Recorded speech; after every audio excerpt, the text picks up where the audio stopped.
In a series of reports and in an upcoming documentary, CityNews is taking a look at an exclusive Christian sect, one you might not have heard about, but certainly has a presence here in Canada, the Plymouth Brethren Christian Church.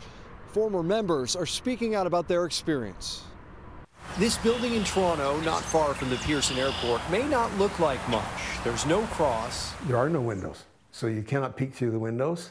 A fence blocks public access. They don't look like a place of worship at all. But this is one of a few meeting halls for members of the Plymouth Brethren Church, an exclusive and secretive Christian sect. Jill Mitten, who lives in the UK, is a former member. I left in 1960.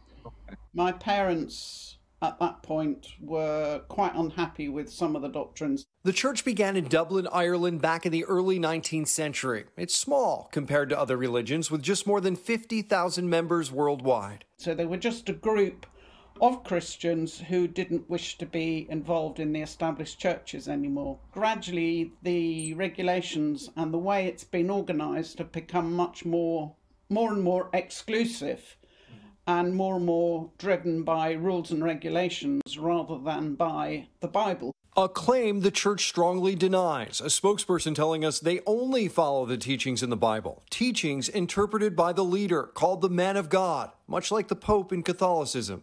God appoints him.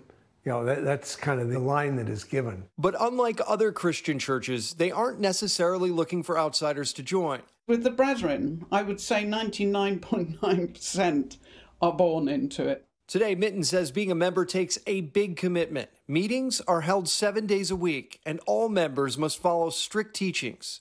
Ex-members call it a cult, something the church strongly denies, telling us that declaration is, quote, not true and is offensive, going on to say, it is disappointing and can be quite difficult to hear when we are referred to like this. We have families we care for, schools to go to, and businesses to run just like everyone else.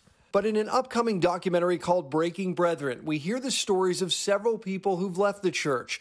They tell a darker tale of life post-Brethren and the families they say they were forced to leave behind. It's pretty much as if they're dead. We have to go through a grieving process, the same way as you would grieve somebody who's died.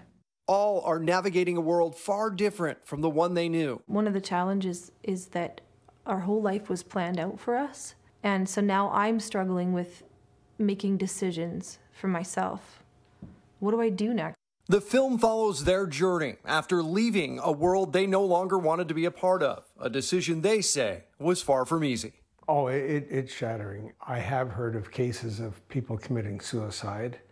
Now, the Brethren denies any claims that they separate families. Leaders say when a breakdown arises within a family, quote, every effort is expended to prevent this occurring or to try and bring in reconciliation if it does. You can watch the documentary Breaking Brethren Sunday night at 10 p.m. Eastern, only here on City TV.